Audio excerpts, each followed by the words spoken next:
respectivamente, ¿no?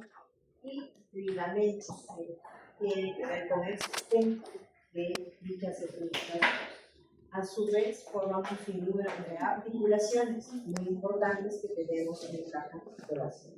Por eso vamos a recalcar precisamente, ¿no? Como la caja torácica tiene en su interior estructuras anatómicas, esas estructuras anatómicas que son de importancia, que son vitales, como el corazón y los pulmones, ¿no? Por lo menos comparando con el abdomen, vemos que apenas sirve de soporte, ¿no? Y de protección de estas estructuras nucleares. Vamos a dividirla imaginariamente, que así es como se realiza mediante unas líneas imaginarias, ¿no? Que pasan primeramente, ¿no? Considerando los límites superiores a nivel de la clavícula, primera costilla, y la última a nivel del borde costal, de las últimas costillas. Eso viene a ser tanto los límites superiores y límites inferiores, ¿no? De la caja torácica. Sin embargo, se debe mencionar que el límite superior está formado por lo que se denomina la cintura escapular, ¿no? La cintura escapular formada por el borde. Aquí está el borde superior, precisamente de la clavícula. Aquí lo tenemos, la horquilla esternal, borde superior de la escápula y el primer cuerpo vertebral torácico, ¿no? Eso es lo que nosotros denominamos cintura escapular. Por otro lado, hay que también considerar que todas las estructuras anatómicas que están dentro de la caja torácica, ¿no? Es lo que nosotros denominamos, ¿no? Es mediastino. El mediastino viene a ser el espacio, no es un órgano, ¿no? Es el espacio donde se ubican las estructuras anatómicas, ¿no? Y considerando esas estructuras anatómicas tan importantes, vamos a tratar de dividir justamente esos espacios en mediastino superior. El mediastino superior es empezando la cintura escapular, ¿no? Y termina a la altura de la unión entre el manubrio y el cuerpo del esternón, ¿no? Eso significa que está a la altura de la vértebra torácica número 2, ¿no? Eso es lo que nosotros, todo lo que ustedes encuentren en esta zona constituye estructuras anatómicas del mediastino superior. Y viéndolo desde arriba, definitivamente ustedes lo que van a ver son la emergencia de los vasos sanguíneos, ¿no es cierto? Vamos a tener en cuenta vasos sanguíneos, inclusive vamos a tener ganglios linfáticos, ¿no?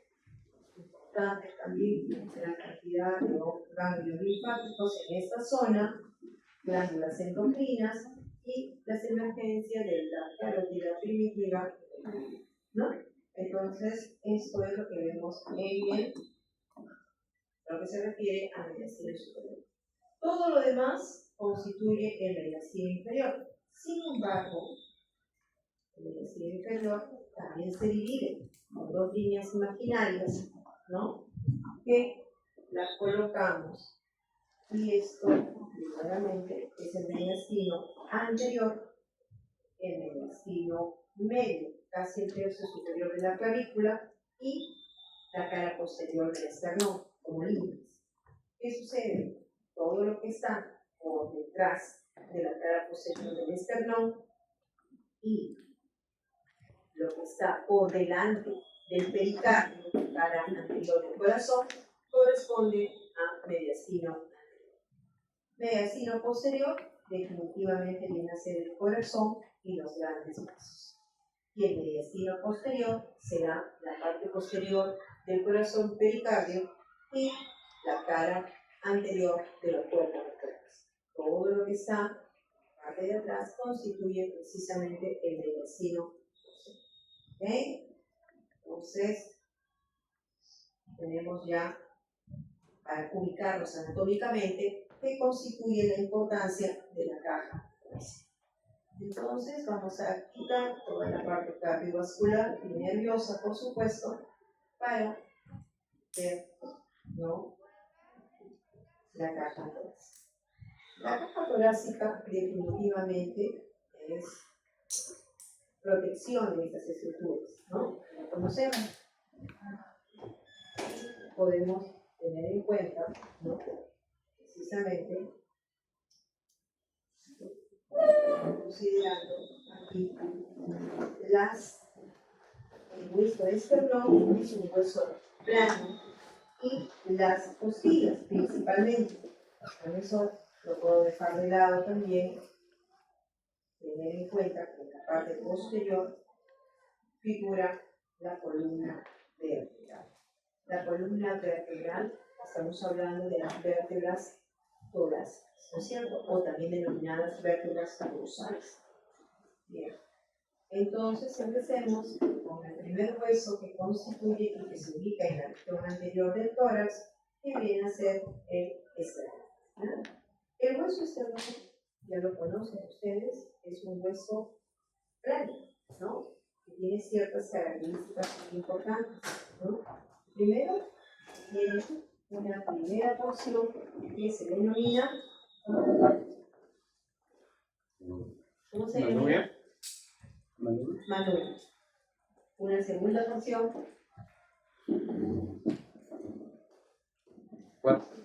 cuerpo, y una tercera porción, apéndice síforas, ¿no? Exactamente. Entonces tenemos una primera, segunda y tercera porción, ¿no? Ustedes en cuenta, y presenta una cara anterior y una cara posterior. Visto de perfil, ¿no?, voy a tener en cuenta que esta cara anterior es convexa, ¿no?, y la cara posterior es cóncava, ¿no? Cóncava. Más un poquito, más excavada, en todo caso, ¿no? Asimismo, voy a encontrar en la parte superior, ¿no? En la parte superior va a tener una escotadura en la parte superior del manubrio, una escotadura, una muesca, que se denomina, ¿cómo se denomina? ¿Cómo se denomina esa muesca? Horquilla.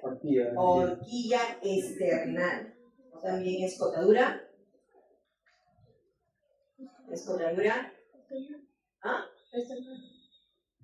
Ligular, ¿no? ¿Okay? Entonces tenemos ahí, esa es la primera muestra que ustedes van a ver en el manubrio. ¿Ok?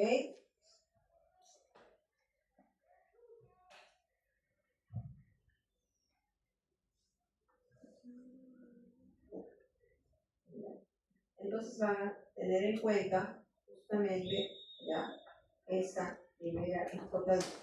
Luego van a tener definitivamente también otras muestras que son las carillas articulares, ¿no?, que van a ser para articular las costillas y la clavícula.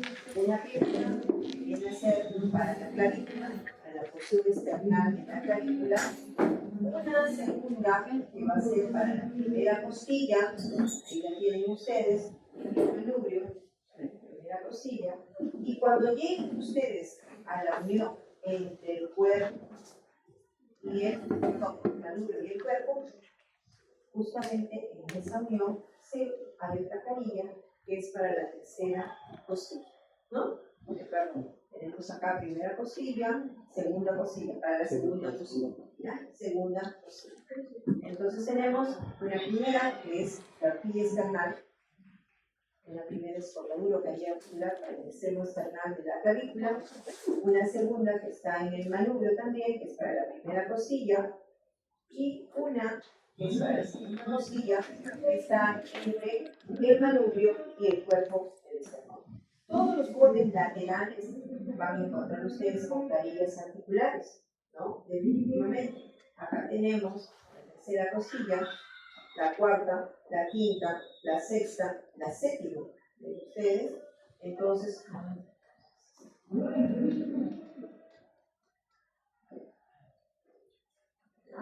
entonces van a tener justamente la articulación séptima costilla y octava costilla, precisamente.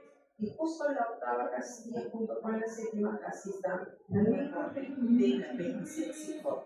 Pero son sus carillas articulares que corresponden precisamente para eso, para las costillas. Forma lo que se denomina la articulación condrocostal, porque recuerden que aquí tengo tejido cartilaginoso, ¿está? Tejido cartilaginoso, ¿no? Entonces es importante tener en cuenta, por eso es una articulación condroesternal, entre el esternón y la parte cartilaginosa. Y luego vamos a tener una unión también, miren ustedes acá, entre la parte condral y la parte más compacta del hueso, ¿no? Y esto sí se denomina condrocostal. Pero también vamos a tener en la región posterior, cuando se une a la vértebra, aquí tienen ustedes una articulación costovertebral, ¿no? Aquí la tienen, costovertebral. Entonces es importante considerar que ese tipo de articulaciones que vamos a encontrar precisamente en la caja torácica, ¿no? Asimismo, hay ligamentos de sostén y estos ligamentos que van a estar justamente uniendo la costilla con el esternón para poder fijar, ¿no? Recuerden que esta parte cartilaginosa es la que se expande precisamente, ¿no?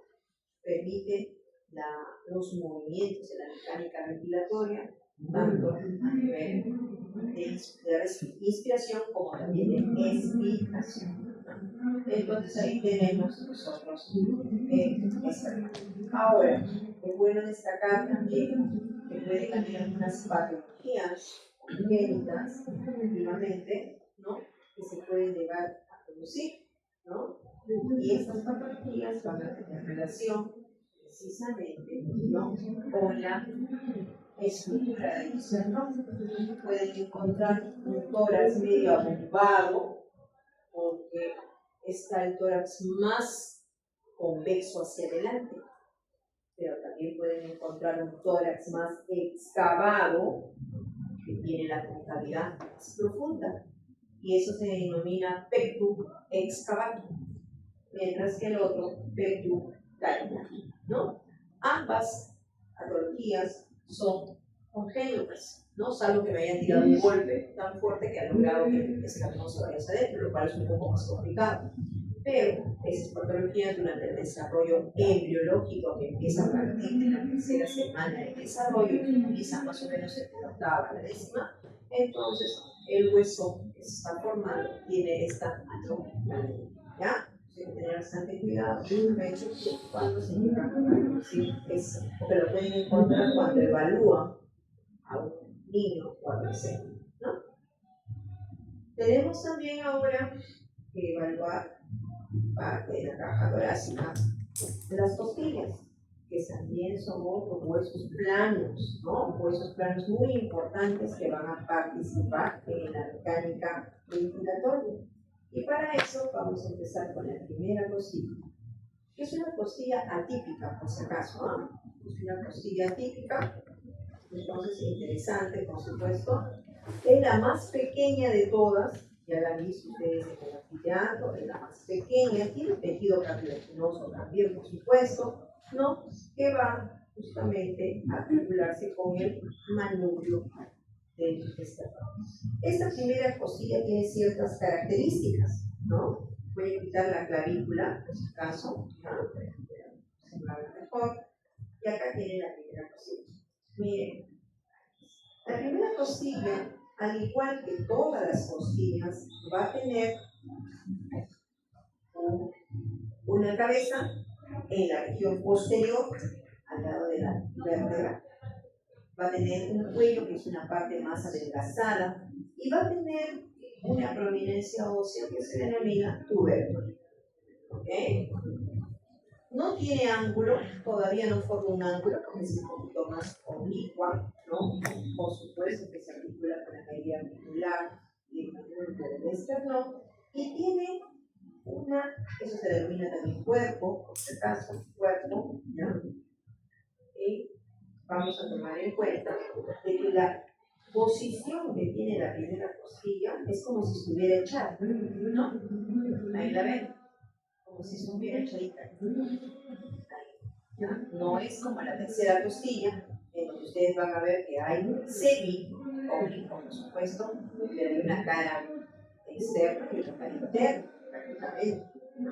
Mientras que la primera costilla está acá tan plana, es más plana inclusive, y es como si estuviera echada, pero mantiene la dirección de la oblicuidad para poder articularse precisamente con la primera vértebra torácica.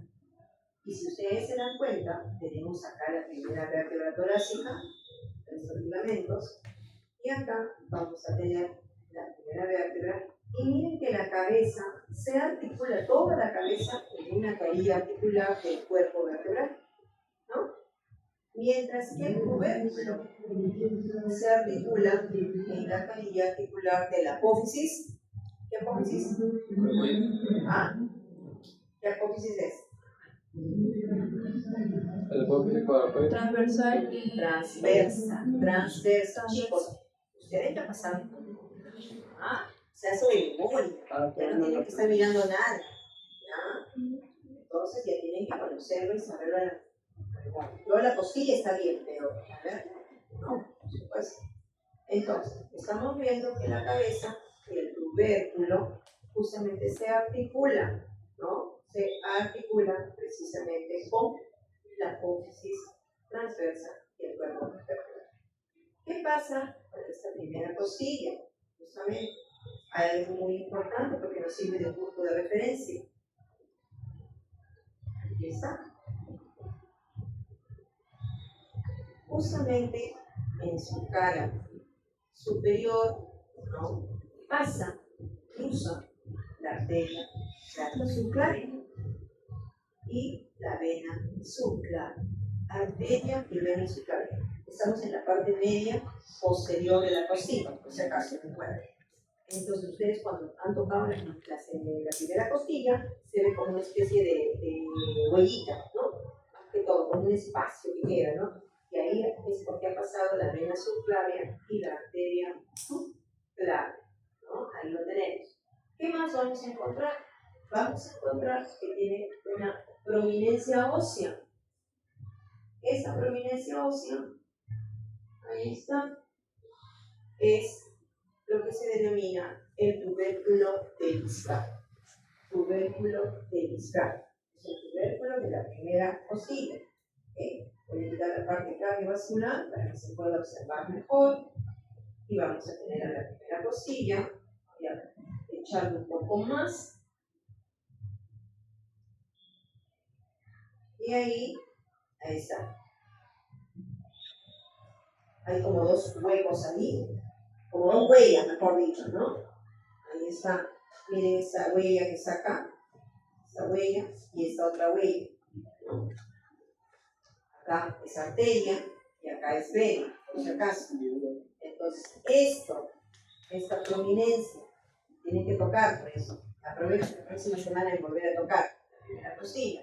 Entonces, esto se llama tubérculo de Biscay. ¿Ya? ¿Para qué es ese tubérculo? Por uso. Vamos a ver la parte muscular del paso. Quitamos el platisma del cuello, quitamos el pectoral mayor y vamos a encontrar, voy a quitar el músculo subclavio, porque también el músculo subclavio, miren para dónde está yendo, ¿ah? Acá tienen ustedes, justamente, voy a quitar estos músculos esternocleidomastoideo, que son interesantes. Voy a ver, acá está, surco subclavio de la clavícula y justo se va a la porción, ¿no? Externa de la primera costilla. Voy a quitar ese músculo subclavio y acá tengo el músculo escaleno anterior. ¿Ok? Escaleno anterior. Justamente ese es el tubérculo donde se va a insertar el músculo escaleno anterior. También el escaleno medio, ¿no? También el escaleno medio. Momento, escaleno anterior. ¿Ok? Entonces, el escaleno anterior es un músculo accesorio. Un músculo accesorio de la mecánica ventilatoria, la respiración. Voy a quitar otros músculos por el momento, ¿ya? Necesitamos para que se pueda observar mejor. Quitamos la parte muscular y volvemos nuevamente, primera costilla. Nos vamos a la segunda costilla. La segunda costilla es un poquito más grande que la primera, sigue teniendo tejido cartilaginoso, ¿ok? Seguimos con tejido cartilaginoso, ¿no? Y nuevamente voy a quitar la primera costilla y nos quedamos con la segunda costilla. Y la segunda costilla ya es un poquito más grande, ya va formando un ángulo, ¿no? Ese ángulo justamente en el tercio distal del cuerpo, acá está, miren, ya va formando su angulito, ¿no? Igualmente va a tener una cabecita, va a tener un cuello y va a tener un cuerpo, y acá tenemos la unión contro-costal. Y por supuesto, la caída articular entre el manubrio y el cuerpo del pescado, ¿no? Entonces tenemos que tener en cuenta la segunda costilla. La segunda costilla no es como la primera, que está bien echada. Miren, la segunda costilla ya va adquiriendo una posición oblicua, donde podemos observar inclusive una cara, digamos, interna y una cara externa, ¿no es cierto? ¿No? Entonces se puede observar mejor. Pero ¿por qué es importante también la segunda costilla, que es parecida a las demás? Quitamos nuevamente el pectoral. Quitamos el pectoral menor. Para que se observe mejor. Acá tengo la segunda costilla. Y ahí va lo que su compañero mencionaba. Y acá tenemos el músculo escaleno medio, casi en el tercio posterior, ¿no? De la costilla. Entonces tenemos al escaleno medio, ¿ok? Ahí lo vemos. Ojo, también tenemos un músculo que he tratado de ver específicamente para que se note el músculo cerrado. Cerrado anterior. Cerrado interior, así es. Pero voy a quitar el cerrado por unos momentos, ¿ya?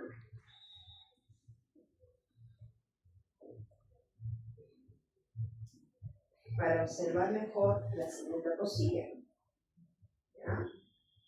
Y la segunda costilla no solamente se va a insertar el escaleno medio, sino aparece los músculos subclavios nuevamente. Vamos a quitar un video.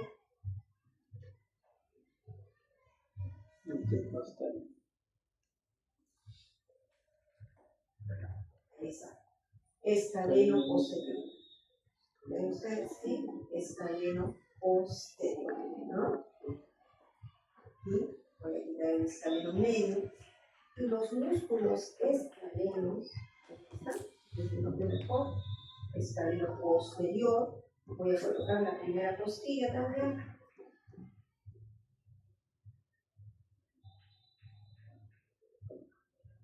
Y para que se note mejor, es la película. Y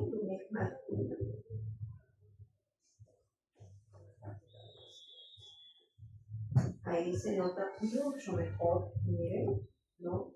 El escaleno posterior. Justamente agarra el espacio intercostal, si se dan cuenta, ¿no? El espacio intercostal y parte de la región cruza, ¿no? La parte, digamos, podría ser externa, ¿no? ¿Borde también? ¿No? El borde, justamente el borde de la primera costa, ¿no? Entonces acá tenemos los tres escalenos en su conjunto forman lo que se los músculos accesorios, el anterior, medio y posterior. ¿Ok? Segunda costilla. Nos vamos entonces a la tercera costilla. Aquí está la tercera costilla, vamos a quitar la primera y la segunda para observar mejor la tercera costilla. Igual que todas las costillas, ustedes se han dado cuenta, ya tenemos todas las vértebras torácicas universales con las hemicarillas. Recuerden ustedes que tenemos una hemicarilla superior y una hemicarilla inferior, ¿no es así? Todas las vértebras torácicas son las únicas que tienen eso. Entonces acá vamos a tener igual una cabeza, ahí está, un cuello, un tubérculo y acá sí empezamos con el ángulo, ¿no? Ahí se nota mucho mejor el ángulo. A medida que vamos avanzando, efectivamente, a medida que vamos teniendo más costillas, estas son más grandes, más curvas, más oblicuas realmente, que permite expandir, ¿no? Y tener una caja torácica pues más o menos triangular, se podría decir, porque estamos en la cuarta costilla, quinta costilla, la sexta, ya la sexta va disminuyendo de tamaño, ¿no? La séptima también va disminuyendo ya de tamaño, llegamos a la octava costilla y por ende la novena y la décima siguen siendo más chicas hasta llegar a las costillas flotantes, ¿no? Tenemos en cuenta que de la primera costilla hasta la séptima costilla son las costillas verdaderas, ¿no? Mientras que la octava, novena y décima son las costillas falsas. Octava, novena y décima. Y la 11 y la 12 son las famosas costillas flotantes. En realidad, aparentemente las flotantes no tienen una funcionalidad muy específica, ¿no? Por eso es que es fácil de extirpar también, para mejorar un poco la estructura, ¿no? Porque no está visto, ¿no? Sin embargo, bueno, la parte anatómica nuestra de nuestro cuerpo humano es tan prodigiosa que definitivamente tendremos que considerar, ¿no?, de que hay aspectos que no necesariamente tenemos que ir en contra de la naturaleza, ¿no? Sin embargo, sí se utiliza también como una medida para poder mejorar la salud. Entonces tenemos ahí nuestra caja torácica formada por estas costillas. Un punto importante que tienen que ustedes, un punto importante es los espacios intercostales. ¿Ya? Los espacios intercostales entre costilla y costilla son puntos de referencia, ¿ya? No solamente para que se inserten los músculos intercostales, sino también para poder escuchar las vibraciones cardíacas, ¿no? Los ruidos cardíacos, ¿no? Ustedes no van a poder colocar justamente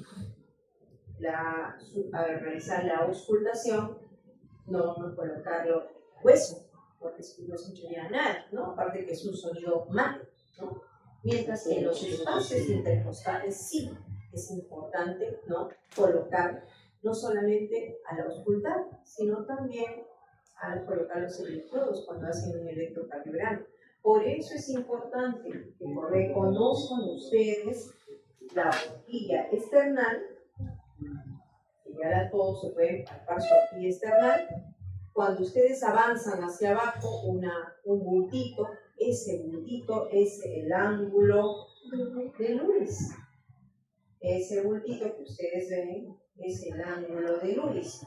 Y el ángulo de Lewis les va a ayudar a tener en cuenta que están a nivel de la segunda costilla, ¿no? Segunda costilla y segunda vértebra torácica.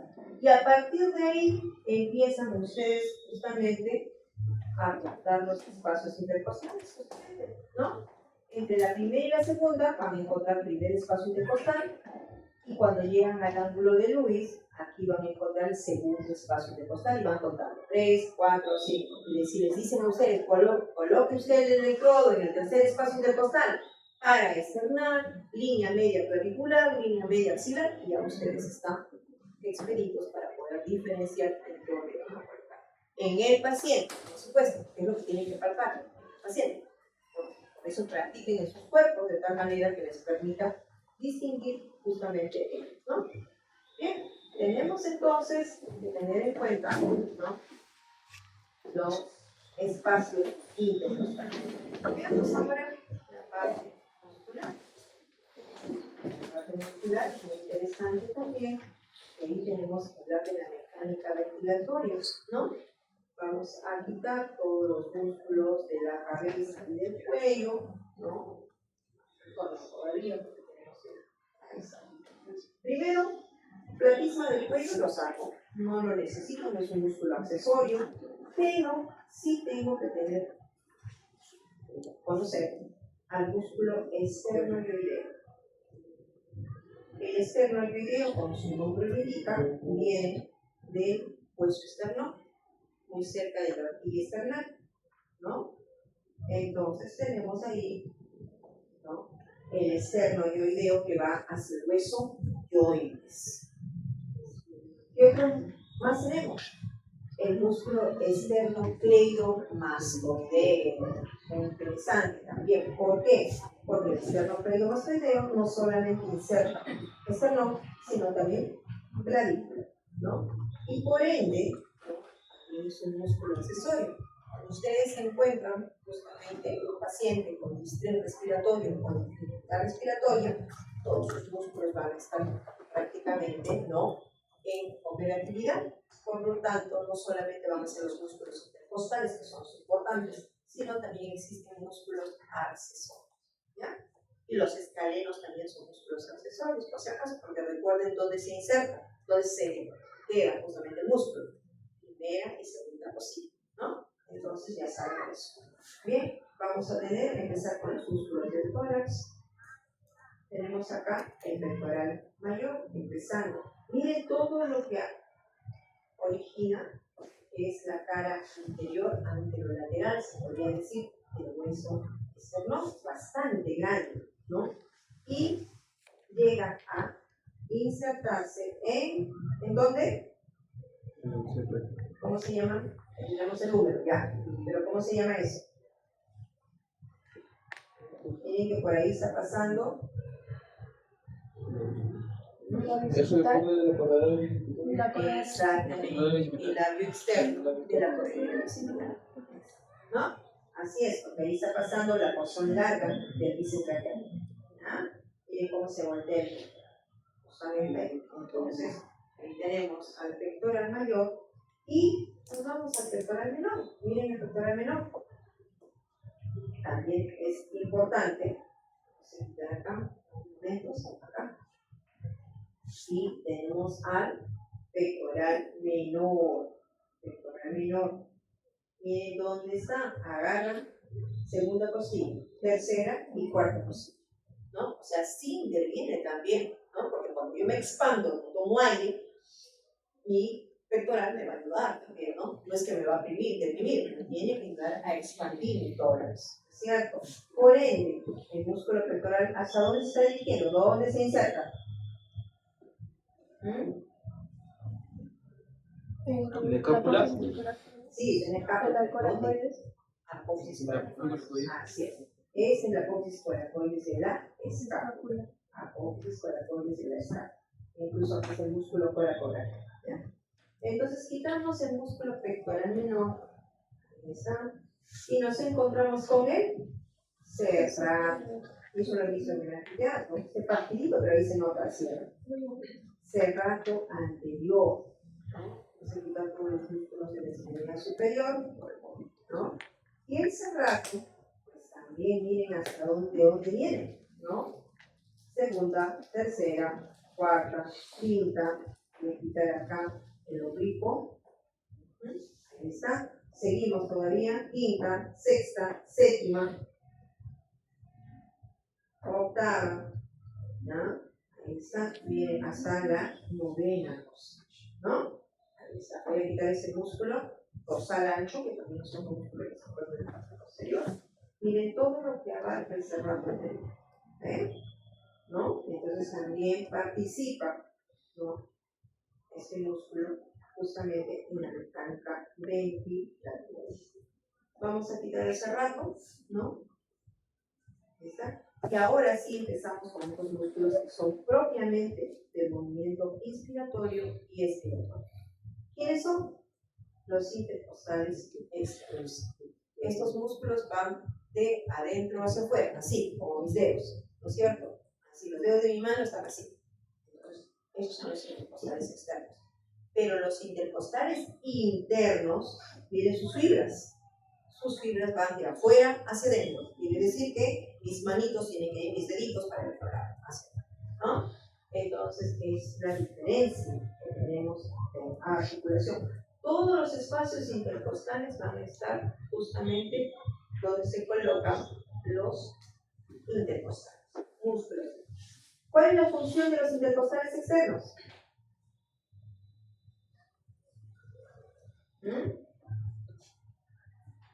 ¿Cuál es la función? ¿Para qué sirve el intercostal externo?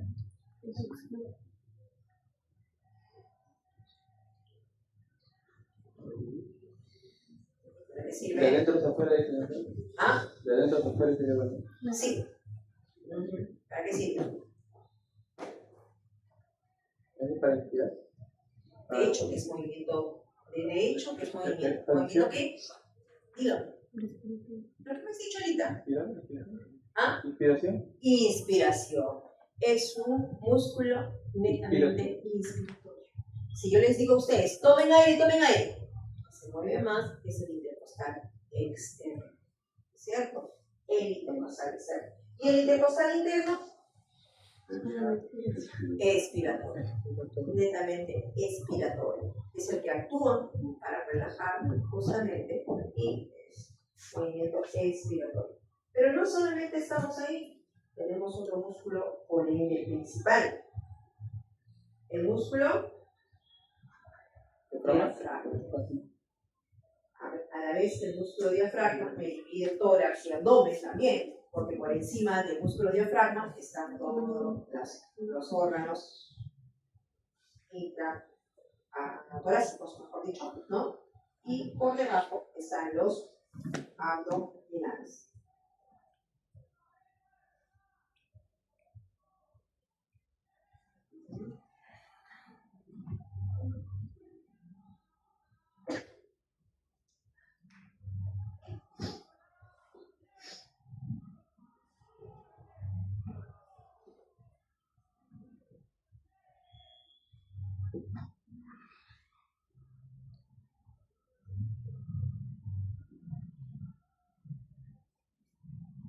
Entonces tenemos justamente este músculo, el diafragma, ¿no? Que se encuentra y nos divide la caja torácica de los músculos intraabdominales. ¿Qué es lo importante acá? Precisamente, a ver, ahí vamos a tener, es un músculo netamente que participa en la mecánica ventilatoria, ¿ok? Y para eso, ¿no? Definitivamente, cuando yo tomo un montón de aire, inspire profundamente, señora, ¿el diafragma baja o sube? Baja. Baja. Entonces, tomo bastante aire, se forma como un tonel y definitivamente mi diafragma baja para que me ayude justamente a inspirar todo el aire. Y si expiro, mi diafragma justamente sube, ¿no es cierto? Para eliminar todo el aire. Este músculo diafragma ya lo han visto ustedes en el anfiteatro, se nota fibroso, bastante fuerte, grande, y una capa que lo envuelve justamente en una coneurosis. Tiene pilares también, no se notan mucho los pilares, es cierto, tampoco podemos ver los orificios, pero sí es importante reconocerlos, sobre todo cuando hablamos de la parte cardiovascular. Y uno de los orificios que está hacia el lado derecho es precisamente el de la vena cava inferior, ¿no? El de la vena cava inferior. Entonces perfora prácticamente al músculo diafragma, ¿no? Hacia el lado derecho. Pero también vamos a tener en cuenta, vamos a pintar acá, es en la mucosa esofágica, por ende ya saben que otra estructura perfora. El esófago. También perfora el esófago, ¿no? Ahí está. Estamos nosotros El hígado, precisamente, necesita los ligamentos que no necesitamos, ¿ya? Y vamos a tener en cuenta, acá tienen ustedes eso, ¿no? Ahí está, lo perfora. Y por supuesto, no podemos dejar de lado que tenemos en la parte cardiovascular, ¿no? Otra estructura que es la aorta, que va hacia la región posterior, casi entre los pilares, muy pegadita, está la aorta, también para llegar a la parte abdominal, ¿ok? Entonces el músculo diafragma es un músculo muy grande, ¿no? Un músculo importante en la mecánica respiratoria del ser humano, ¿no? Si hay una lesión de ese músculo diafragma, va a alterar también su mecánica respiratoria, ¿no? Entonces, lo cual es muy importante tener. Estamos en la parte cardiovascular. Vamos a irnos un poquito a la espalda.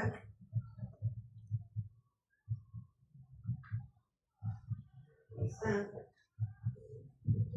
En la espalda tenemos pues varios musculitos, uno de ellos es el trapecio, ¿no? Miren hasta dónde viene la región occipital, agarra el borde superior de la escápula, ¿no? Inclusive parte de la clavícula, ¿no? Y se llega prácticamente al nivel de las láminas, ¿no? Que corresponden a las vértebras, ¿no? Justamente está por encima del trapecio, ¿no? Está.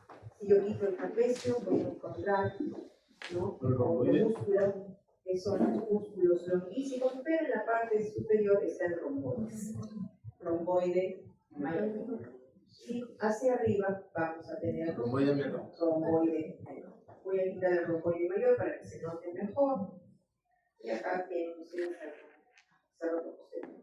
Acá, ahí está el romboide menor. Y también tenemos al serrato posterior. Está por debajo. Primero es el romboide menor y luego el serrato posterior superior. ¿Qué más tenemos? Tenemos al dorsal ancho. Miren el dorsal ancho. ¿Dónde se inserta el dorsal ancho? En la pelvis En la parte de la maxilar. ¿Perdón? Sí, también se voltea con la pectoral. Y como su compañera acaba de mencionar, aquí estamos. Voy a contar los glúteos para que se vean. Ahí está. Ahí tienen la dorsal ancho, miren todo lo que ocupa. Y es la cresta ilíaca, pero el sector posterior, porque estamos en la espalda, ¿no? Y acá pueden observar, entonces, que llega hasta también el labio externo y el tubérculo. Exactamente. Se un poco, está muy cerca, ¿no? Miren ustedes acá. Acá tienen el músculo pectoral mayor, labio externo, pero acá ustedes tienen al dorsal ancho, ¿no? Prácticamente es el labio interno de la corredera bicipital.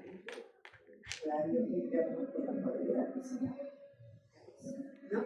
Y tenemos también, bueno, en la espalda sí hay un sinnúmero de músculos, bastante, algunos pequeñitos, algunos muy largos.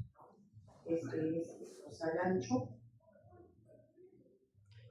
Van a tener otro músculo longuísimo derecho del tórax, van a tener un hilo costal torácico también, que no los hemos podido ver todos. Pero acá tienen ustedes al serrato posterior inferior. Recuerdan que tenemos un serrato posterior superior, ¿no? Acá tienen ustedes el romboide y tienen un posterior superior, y este viene a ser un posterior inferior. También es un serrato, miren ustedes como forma de cierre. ¿Está?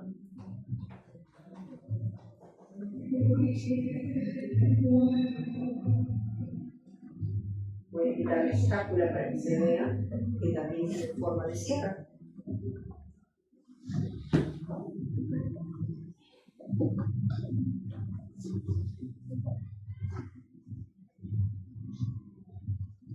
Y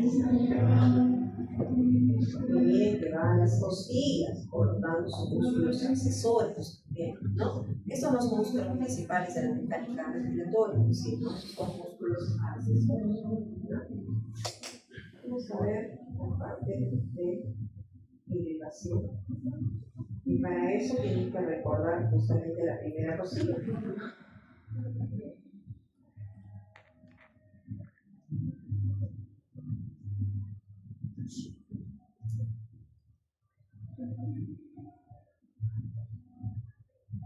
Acá tienen ustedes a la clavícula, acá tienen ustedes a la primera costilla. Voy a quitar la clavícula para que se observe mejor. Ahí está. Los subclavios los sacamos. Y acá tienen ustedes, como les mencioné, la vena subclavia y la arteria subclavia. Justamente es lo que vamos a ver ahora, ¿no? Porque quiero que vean, vamos a quitar todo lo que se tiene el tórax para quedar solamente con arterias. ¿Sí?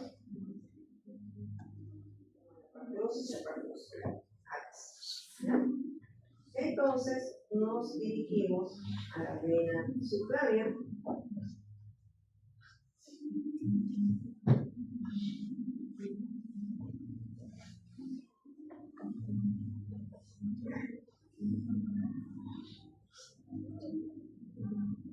Acá tienen ustedes a la vena subclavia. ¿Por qué tenemos que dirigirnos a la vena subclavia? Porque nos va a dar ramas, justamente acá, a esta zona torácica, porque es la que necesitamos justamente.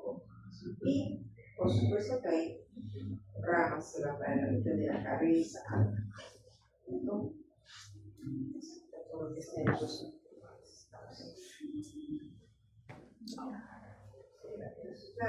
y tienen ustedes acá una arteria, ¿no? Que es muy importante, que viene a ser la mamaria o torácica anterior, mamaria interna o torácica.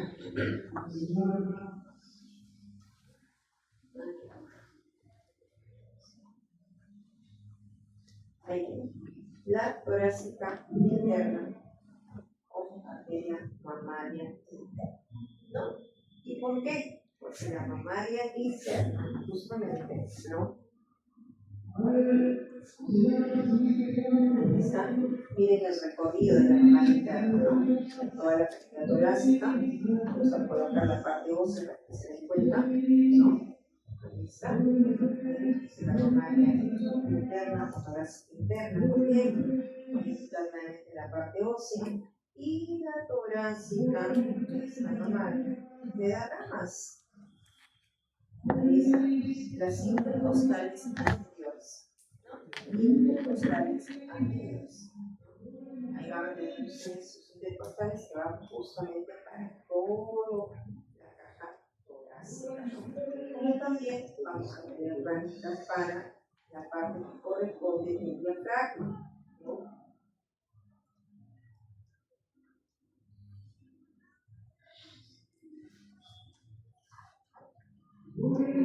Esta rama que está hacia abajo, justamente, ¿no?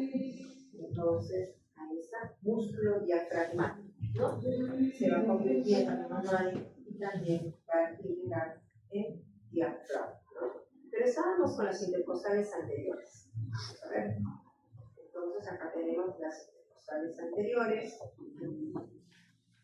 Nos vamos a ir un poco a la región posterior para ver qué sucede con la región posterior. Y acá, ¿cómo se llama esta arteria que está de rojo?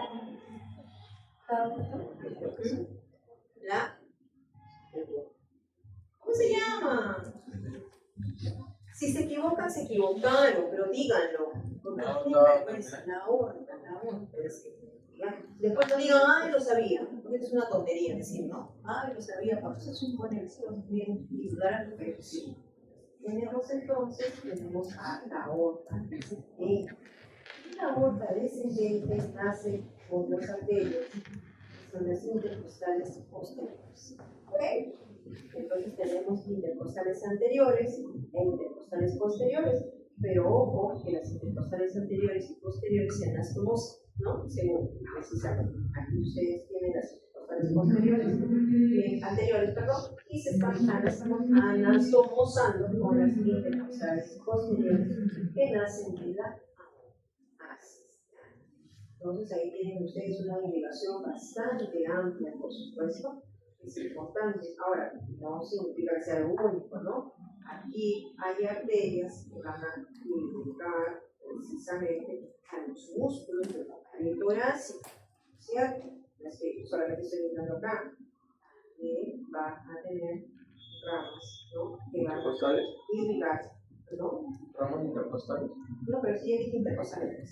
Para los músculos de la pared torácica, que hemos mencionado, ¿no? Entonces, ahí vamos a tener justamente, ¿no? Este grupo. Vamos a ver ahora el sistema venoso. Arterias de toras de la va, ahí tenemos las venas de toras. Primero, recuerden que las venas son las que traen, ¿cierto? Entonces, si traen, vamos a tener que indicar en la cava superior, en la cava superior que viene la aurícula derecha, ¿no? La vena cava superior va a drenar las venas brachiocefálicas tanto del lado derecho como del lado izquierdo, ¿no? Por ende, voy a tener yo acá justamente mi vena subclaviana. ¿Quiénes van a llegar a la vena subclavia? Vamos a ver primero. ¿O quiénes llegan a la vena brachiocefálica? Bien, ahí van a tener ustedes una vena mamaria interna.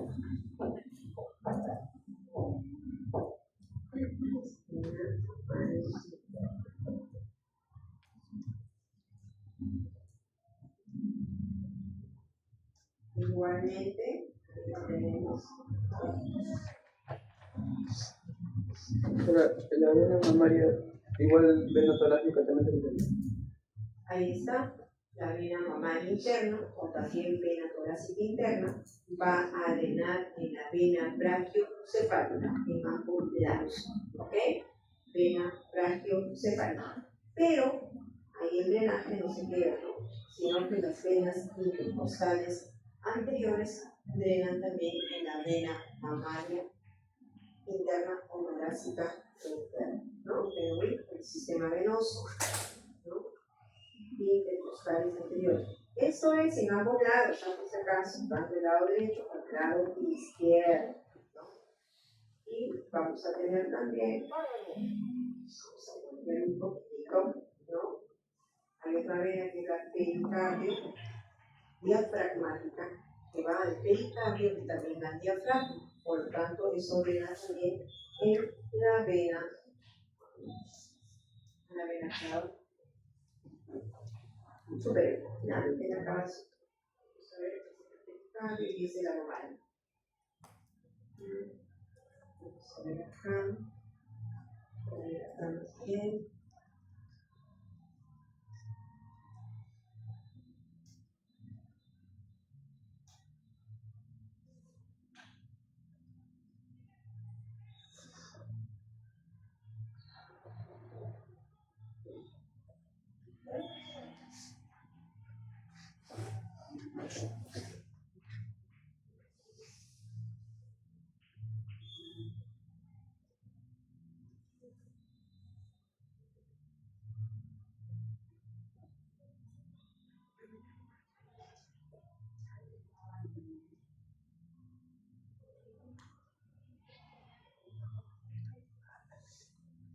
Ahí está, ¿no?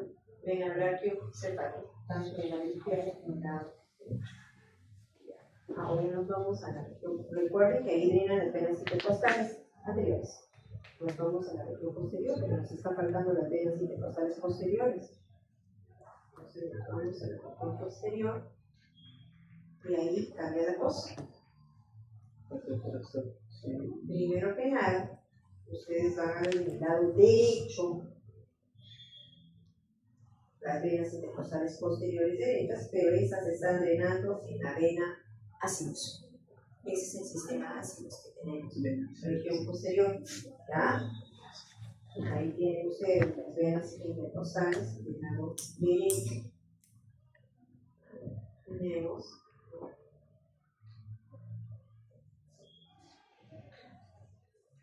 y en la vena ácidos, por supuesto, vamos a tener otro componente que es la vena hemiácidos accesoria.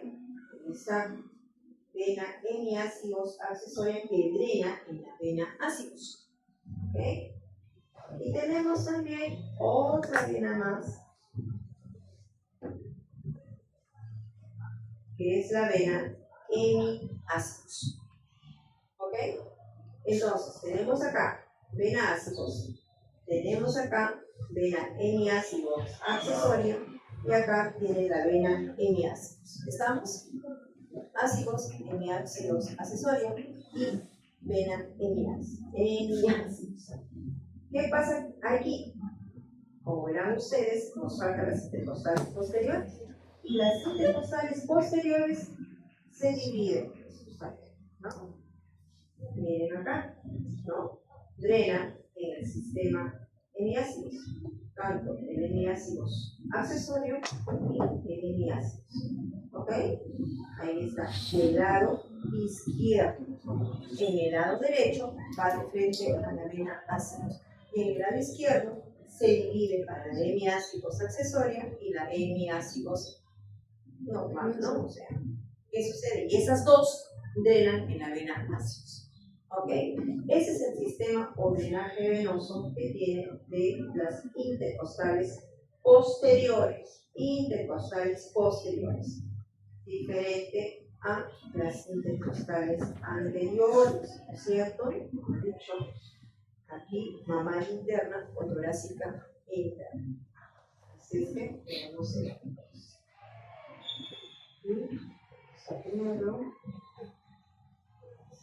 Y también vamos a quitar un poco la parte cardiovascular y nos vamos a quedar con la parte alimentaria.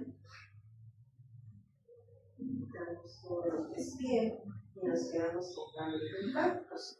La parte torácica definitivamente es importante porque hay un componente linfático humano, ¿no?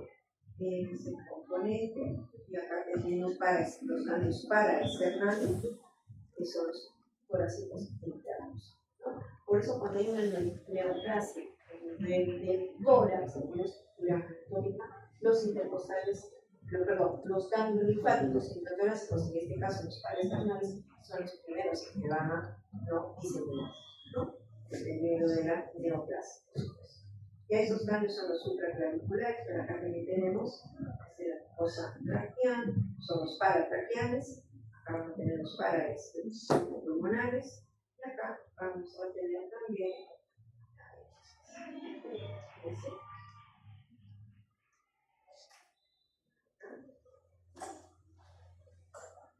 estos son los ganglios que van a quedar también formando un conjunto bien amplio. Los ganglios intercostales. ¿Okay? Ganglios intercostales. Vamos a quitar los ganglios para quedarnos un poquito con la parte nerviosa. Las costillas, deben haber visto las costillas y deben haber dicho que tiene un surco, ¿no es cierto? Y si no le han dicho, tenemos oportunidad de poder decirlo en la siguiente clase. Pero tenemos un surco que es justamente el surco subcostal, donde pasan los nervios intercostales. ¿Ya? Ahí viene la costilla. Y por debajo está pasando el surco subcostal, ¿no? Y no solamente eso, pasa arteria, vena, arteria y vena. ¿Ya? Es un componente bien amplio en realidad. Es más, esto lo van a tener ustedes. Miren, las arterias intercostales anteriores. Aquí tienen todas las arterias intercostales anteriores. Todo ese componente que hay, ¿no? Pero el van completo, arteria, vena y nervio, definitivamente pasa por el surco subcostal. Por eso, cuando hay una fractura de la costilla, ¿no? Es importante tener en cuenta eso, ¿no? Si se produce una fractura, puede lesionar y la sensibilidad es bastante amplia. Más que tener una hemorragia, porque la sangre va poco, pero hay que tener mucho cuidado, por supuesto. Pero la ventaja es que la sensibilidad, es un paciente que tiene una fractura costal, le duele mucho. Y recuerden que tiene que respirar, ¿no es cierto? Porque si no, no podría seguir viviendo. Entonces, ¿quiere hacer una respiración alta? No, entonces, requiere inmovilización, requiere reposo. Recuerden que no podemos hacer un vendaje de yeso definitivamente en el tórax, ¿no? La costal solito, salvo que haya un desplazamiento de la costilla. Y si hubiera un desplazamiento de la costilla, tenemos que tener mucho cuidado. ¿Por qué? Porque tenemos órganos importantes, ¿no? Como precisamente, ¿no?, los pulmones. Si, por ejemplo, se desplaza una astilla de la costilla o se desplaza justamente lo que se ha fracturado, puede lesionar el parénquima pulmonar. O puede, lo primero que va a lesionar es la pleura, ¿no?, la capa que envuelve el pulmón, y va a ingresar aire. Por lo tanto, vamos a tener lo que se denomina un neumotórax. Y si hubiera una hemorragia, sería un hemotórax, ¿no? Entonces tenemos que tener mucho cuidado con las fracturas en donde está ubicada, por supuesto, ¿no? Y en ustedes, acá tenemos. Cuanto más baja es, bueno, no me causa tanto problema, ¿no? Pero cuanto más arriba es, sí, tenemos que tener mucho cuidado en la costilla, ¿ya? Entonces eso es lo que tenemos acá. ¿Y de dónde nacen los nervios intercostales?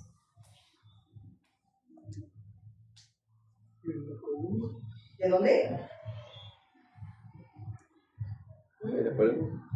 Perdón, no me escuché. ¿De la columna? Ya, pero no me digas de la columna, porque la columna es el recto. Del tronco simpático. No, está bien lo que me están diciendo en parte, pero es en la ubicación. Pero la columna no es que me va a dar un nervio, pues es una vértebra, ¿no? O sea, la columna está formada por vértebras, por huesos. Ah, por la médula. Exacto, de la médula. ¿Ah? Entonces, si este tejido óseo, me quedo con la médula, y acá tengo la médula espinal, y justamente de ahí, de los nervios espinales, nervios periféricos, acá están los nervios torácicos T1, T2, T4, todos los que están saliendo los nervios intercostales, ¿no? Ahí están, nervios intercostales. Intercostal derecho, intercostal izquierdo. Recuerden que en la médula espinal, esos nervios espinales o nervios periféricos que corresponden al sistema nervioso periférico no tienen plexo, no es como el plexo braquial, ¿no? Miren ustedes ahí, yo tengo el plexo braquial. A propósito de eso, hicieron los linfocitos. Plexo braquial, por ejemplo, acá tenemos plexo cervical. Abajo dijimos que tenemos un plexo lumbar. ¿Es cierto? Pero no hemos dicho plexo dorsal. ¿Es cierto? Entonces es importante plexo dorsal. Bien, nervios espinales. Hay una patología genética, ¿no?, que se produce en el desarrollo embriológico, durante el desarrollo embriológico muscular. Y es justamente la ausencia o agenesia del pectoral mayor, ¿no? Acá está. Entonces, no hay pectoral mayor, por lo tanto, van a haber dificultades, se va a ver como una retracción, como un hueco. Ese es el síndrome de Poland, ¿ya? Es una malformación congénita, perdón. Y ya el desarrollo muscular se produce a partir de la cuarta semana de desarrollo. Y entonces, en algún momento, los miotómeros no se desarrollan a nivel del tórax y dejan de lado la formación del músculo pectoral mayor. También va acompañado de ausencia de pectoral menor, ¿no? Por eso que deja un hueco grande, ¿no? Y por ende, si no le causa molestia al paciente, normal, ¿no? Pero sí, estéticamente no se va a ver bien, ¿no? Definitivamente, el músculo, la ausencia del pectoral es bastante grande y notorio. Si es varón, tiene razón. Y lo malo es que es más frecuente en el varón que en la mujer, ¿no? Entonces, en la mujer por lo menos no va a ser notorio por la glándula mamaria de repente, pero en el varón sí es notorio, ¿no? Es el síndrome de Poland. Y esto se debe, hay varias hipótesis porque no está, teóricamente no se puede decir. O sea, lo que sí sabemos es que en qué momento del desarrollo biológico se produce, pero lo que no sabemos es cuál fue el origen. Ese es el problema. Hay varias teorías. Una de las teorías dicen que la arteria subclavia, lamentablemente es una arteria gruesa, grande, pero en este caso no se ha desarrollado bien. Hay una hipoplasia de la arteria subclavia delgadita y no irriga bien la zona, ¿no? Al no irrigar bien la zona, produce precisamente, no hay forma de que el desarrollo muscular de la zona, dependiendo de qué lado sea, derecho o izquierdo, entonces produce la falta de desarrollo del pectoral, ¿no? Ese es el síndrome. Bien, chicos, hasta aquí nos quedamos, ¿ya? La próxima semana tenemos entonces que ver un poco también de la parte biológica, de todas maneras, ¿no? Vamos a hacer un trabajo. ¿Ya? Los dibujos. ¿Sí? Pasen al por acá. Con nombre, por favor, con nombre. Para la próxima semana van a ser, a ver chicos, para la próxima semana, ¿no? Van a ser el drenaje venoso y arterial del tórax, ¿ya? Aquí, por favor, pásenmelo. Ay, verdad, tienes el... Ya, no se lo reviso al toque y anoto tu nombre, ¿ya? Venoso y arterial del tórax. Ya, ¿me lo entregan ustedes al final junto? Junto, por favor, los dos. Chicos, acá, por favor. Niña. La hoja nomás.